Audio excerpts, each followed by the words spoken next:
खुलुमबाय गोजोन फुंबिलिनि बयनिसिमबो गाहाम हामलायनायखौ जासिहरनाय थाबाय आं सिबिरानि ब्रह्म नोंथांमोनखौ एसबी बड' निउज चेनेलाव गासैखौबो बरायबावनाय थाबाय नोंथांमोननि थाखाय आं गोदान मोनसे भिडिअ लानानै फैबावबाय अन्नानै भिडिअखौ जोबजासिम नायलांदो बयनिबो आंगो रंजालि बैसागुआ जानो गेजेराव माखासे सानल'सै रंजालि बैसागुखौ बिथा खालामनानै बर' हारिनि थाखाय नांनाय बिर जोहोलाव बिथांमोनहा जोबथेसालिनिफ्राय गासै बर' माहारिनिसिम रंजालि बैसागुनि गाहाम हामलायनाय जासिहरदों गुवाहाटी मिरु जोबथेसालियाव जोबथेजानाय एनडिएफबिनि सोद्रोमाफोरा लाइजामनि गेजेरजों गाहाम हामलायनाय जासिहरदों बिथांमोनहा लाइजामाव लिरहरदों दि बर'नि गुबै आगु रंजालि बैसागुनि मुङाव जोङो जोंनि गोसो गोरबोनिफ्राय अननाय आरो गाहाम हामलायनायखौ दुलाराय बर' माहारिफोरनिसिम जासिहरनाय जाबाय गोजोन्थों नोंथांमोननि अनसायग्राफोर एनडिएफबि गुवाहाटी मिरु जोबथेसालिनिफ्राय मोनसेनि उनाव मोनसे गोजोन गैयै थासारि सोमजिदों फिन सासे दाय गैयै सुबुंनि जिउ खहा दाखाथिफोरनि गुलि गावनायजों राजा बर'नि जिउ खहा बे दुखुनांथाव जाथाया चिरां जिल्लायावबो जादों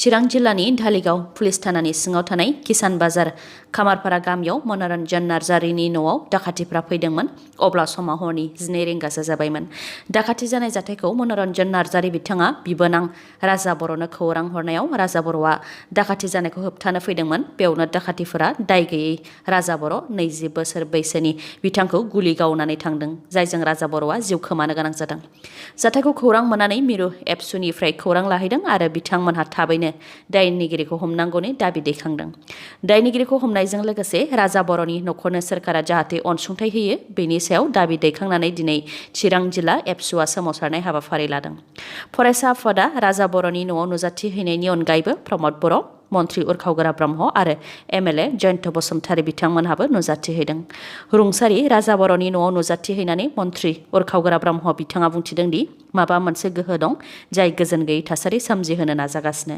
जोंनि ओनसोलाव गोजोना फैबायमोन नाथाय दाखाथि जानाय लुथिनाय बेफोरजों गोजोन गैयै थासारि जागायनो हमदों आरो बे माखासे साननि गेजेरावनो मोनथाम लुथिनाय जाथाय जाबाय होननानै फोरमायथियो बिथाङा लोगोसे फोरमायथिबावदों दि आसामनि मोन 24 जिल्लाफोराव गोजोन फैबाय होननानै आर्म फोर्स स्पेशल पावार एक्टखौ बोखारनाय जाबायमोन नाथाय बेफोरबायदि गोजोन गैयै जाबाय थायोब्ला चिरां जिल्लायाव arm force special power act होफिनोब्ला रायजो राजाफोरानो जेंनायाव गोग्लैगोन होननानै बुंथियो बिथां उरखावगोरा ब्रह्मआ आरो समाज बेरेखा खामानि मावनायखौ होबथानो थाखाय थाबैनो गिबि मन्थ्रिजोंबो सावरायगोन होननानै रादाय होयो उरखावगोरा ब्रह्म बिथाङा बड'लेण्ड इउनिभार्सिटिया मोनसे नटिस फोसावदों बड'लेण्ड इउनिभार्सिटिनि कन्ट्रलार अफ एग्जामिनेशना फोसावनाय नटिसनि बायदिब्ला बड'लेण्ड इउनिभार्सिटिनि जानो गोनां आन्डार ग्रेजुएट बिए बिएससि बिकम बिसिए बिएससि आइटि आरो बिबिए फार्स्ट सेमिस्टार एग्जाम 2021 जाय 9 एप्रिल 2022 मायथाइनिफ्राय जानो गोनांमोन बेनि अक्ट'खौ माखासे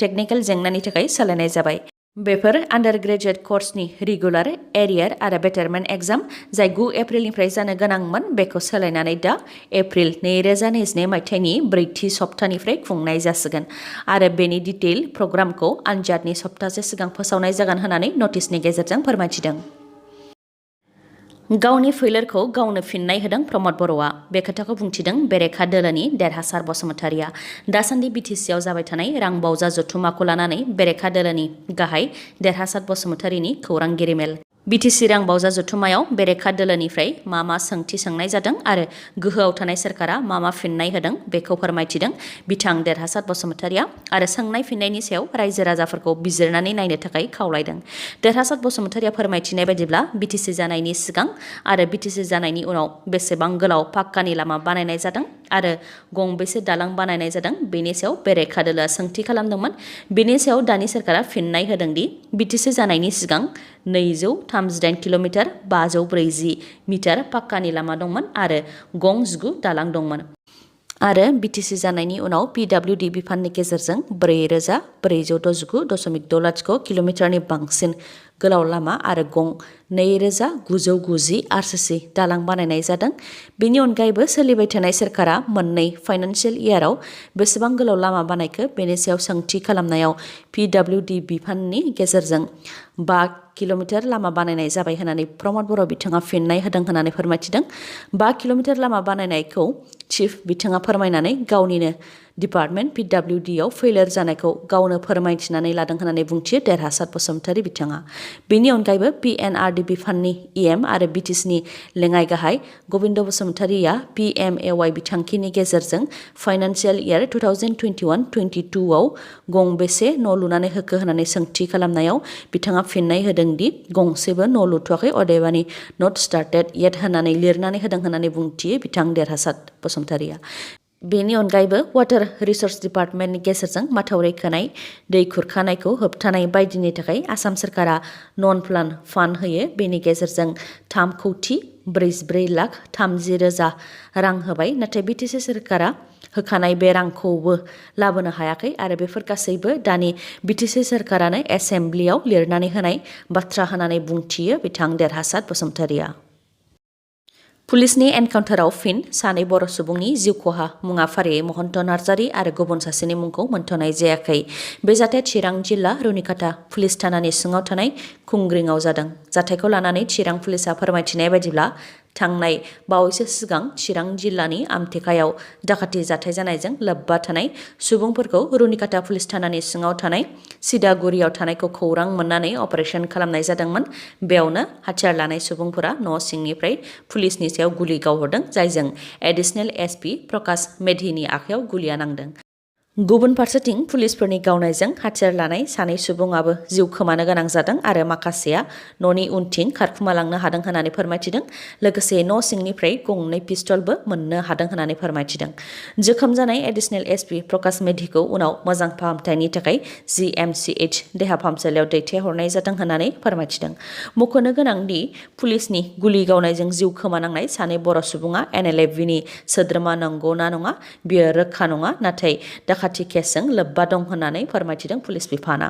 गुबुन फारसेथिं माखासे खौरां बिजोंफोराव गावथारजानाय महन्त नार्जारी आरो सासेखौ NLFVनि सोद्रोमा होननानै फोसावनायखौ लानानै NLFV आफादनिफ्राय प्रेस रिलिज फोसावदों दि गावथारजानाय सानै बर' सुबुङा NLFV आफादनि सोद्रोमा नङा। लोगोसे आफादनि सोद्रोमाफोरनि मुं फारिलाइया सोरखारनि आखायाव दंखायो एबा मुं फारिलाइखौ गथायखानाय जादों होननानै फोरमायथिदों NLFV आफादनिफ्राय। थांनाय 18 सेप्तेम्बर 2021 मायथाइयाव जालांनाय जोंसार मुसाहारि आरो जनक कुमार ब्रह्मनि फेक एनकाउन्टारनि बागै इनकुवेरि खालामनो कमिसन दानानै होनायनि पाब्लिक हियारिंआ मैया क'क्राझारनि सार्किट हाउसआव जानानै थांदों। मख'जाथाव दि लवार आसाम डिभिजननि कमिशनार मिस्टार जयन नार्लिकारनि जानानै बिथांनि स्पेसियेल अफिसार देबजित बरुवाया जाथायनि बागै गौथुमफोरजों सावरायलायनायजों लोगोसे डकुमेन्ट एबा मेम'रेन्डामफोरखौ नाजावदों होननानै फोरमायथिदों डक्टर अनजालि दैमारि बिथाङा। गोजोनथाव खौरां, फैगौ 2-3 दाननि गेजेरावनो बिटिआरनि 3rd-4th ग्रेड पस्टखौ आबुं खालामगोन। प्रमद बर' बिथाङा खौरांगिरि मेलनि गेजेरजों फोसावदों दि बिटिआरआव 3rd आरो 4th ग्रेडआव गासै 2000निबो गोबां लांदां मासि दङ। बे लांदां जानानै थानाय मासिखौ फैगौ 2-3 दाननि गेजेरावनो सुफुंगोन। बेनि अनगायैबो बिटिआर गोरोबथायाव थानाय 6.3 दफानि गेजेरजों स्कुल आरो कलेजफोरखौ सोरखारि खालामनायनि सायाव प्रमद बर' बिथाङा बुंथिदों दि बिटिआरनि स्कुल आरो कलेजफोरखौ सोरखारि खालामनो थाखाय आसामनि सोलोंथाइ बिफान आरो गिबि मन्थ्रिजों सावरायलायनाया जागासिनो दङ। आसामाव रां बजा जथुम्मानि गेजेरजों बिटिआरनि गं 10 कलेजआ सोरखारि जानो थांगासिनो दङ आरो आद्रा थानाय कलेजफोरखौबो थाबैनो सोरखारि खालामनो थाखाय खावलायदों आरो बेनि उनाव हायार सेकेन्डारि, हाइ स्कुल आरो प्राइमारि स्कुलफोरखौबो सोरखारि खालामनो थाखाय खावलायदों होननानै फोरमायथिदों बिथां प्रमद बर'आ। बेराफारसेथिं 1999 मायथाइनि फोरोंगिरिफोरनो एपइन्टमेन्ट होनायाव माखासे जेंनाफोर दङ। बेफोर जेंनाखौ लानानै गोजौ बिजिरसालिनिफ्राय बोसोन लानाय जागोन। जुदि गोजौ बिजिरसालिया मोजां एबा पजिटिभ अपिनियन होयोब्ला 1999 मायथाइनि फोरोंगिरिफोरनोबो पेज वाइसै थिसनलाय होनाय जागोन होननानै बुंथियो बिथाङा। आरो टेटआव उथ्रिसारनाय बिजाथिफोरनोबो एपइन्टमेन्ट होनो थाखाय आखायाव लाबायमोन, नाथाय टेट पास जानाय बिजाथिफोरा हाइ कर्टआव केस होदों। दासिम बिजिरसालिया पजिटिभ एबा नेगेटिभ अपिनियन होआखै, बेनिखायनो टेट उथ्रिसारनायफोरनो एपइन्टमेन्टखौ होआखै होननानै बुंथियो प्रमद बर'आ। बर'फोरनि गेजेराव फिन गोदान हाथियार दैग्रा आफाद जोनोम जाबावनो नागिरनायनि सन्देह। बाक्सा मुसलपुराव सानै NLFVनि सोद्रोमाफोरखौ मुसलपुर पुलिसा हमदों। मुङा फारियै चन्दन रामसियारि अदेबानि आर सिनायलां 21 बोसोर बैसोनि आरो समर रामसियारि अदेबानि आर सिजौ 28 बोसोर बैसोनि। मुसलपुर पुलिसा फोरमायथिनाय बायदिब्ला हमजानाय समर रामसियारि आरो चन्दन रामसियारिया उदालगुरियाव थानाय NLFVनि डिजिगनेटेड केम्पआव थायोमोन। नाथाय डेजिगनेटेड केम्पनि माखासे आयेनफोरखौ बिथांमोनहा फालियालासे केम्पनिफ्राय खारखोमादोंमोन आरो केम्पनि इनचार्जआ लेंहरफिनोब्लाबो केम्प फारसे फैफिनाखैमोन, जायनि थाखाय बिथांमोनखौ NLFV आफादनिफ्राय एरख'नाय एबा डिसचार्ज खालामनाय जादोंमोन होननानै मुसलपुर पुलिसआ फोरमायथिदों। बिथांमोनहा गोदानै हाथियार दैग्रा आफाद दानो नागिरनायनि मुसलपुर पुलिसआ सन्देह खालामदोंमोन, बेनिखायनो मुसलपुर पुलिसआ बिथांमोननि हेंथायै मुसलपुर पुलिस थानायाव एफआइआरबो होखादोंमोन होननानै फोरमायथिदों आरो दा सानैखौबो एरेस्ट खालामबाय। जेरैथिंबो लुथिनाय जाथाय। गुवाहाटीआव 7 दाखाथिफोरा लुथिनानै लांदों 20 लाख रांनि गहेनाजों लोगोसे नोगोद 11 लाख रां। गुवाहाटीनि पल्टन बाजार किरणश्री रेसिडेन्सआव जादों बे लुथिनाय जाथाया। फोरमायथिनाय बायदिब्ला 7 दाखाथिफोरा गोदानायाव देगार दोननानै न'आव थानाय 20 लाख रांनि गहेनाजों लोगोसे 11 लाख रां लुथिनानै लांदों। जाय जाथाया CCTV केमेरायाव सेबखांजादों। नाथाय गुवाहाटी पुलिसआ दासिमबो दाखाथिफोरखौ हमनो हायाखै।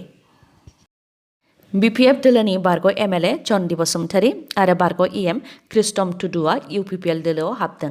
प्रमद बर' बिथां दैदेननाय UPPL दोलोआव तामुलपुर बिधान सभा बियाबनि बारग' MLA चन्दि बसुमतारी जों लोगोसे श्रीरामपुर बियाबनि बारग' EM कृष्टम टुडु बिथाङा UPPL दोलोआव हाबबाय। बिथांमोनखौ UPPL दोलोआव दुंब्रुदै बरायदों प्रमद बर' आरो गबिन्द बसुमतारी बिथांमोनहा। UPPL दोलोआव बरायनायजों लोगोसे गासैबो हारि माहारि जौगानायनि खामानि मावलांनायजों लोगोसे ओनसोलनि जौगानायनि जि खामानि बेखौ जयैनो मावलांनायनि आरो सोरखारनि नेमखान्थिखौ फालिनानै जाहाथे खामानिखौ मावलाङो बेनि थाखाय गबिन्द बसुमतारी बिथाङा खावलायदों। दिनैनि भिडिअआ एसेनोसै। गाबोन आरो गोदान भिडिअजों लोगो मोनफिनबावगोन। नोंथाङा दासिमबो आंनि चेनेलखौ साबस्क्राइब खालामाखैबा अन्नानै साबस्क्राइब खालामदो, लोगोसे लाइक, कमेन्ट आरो शेयार खालामनो दाबाव। गोजोन्थों।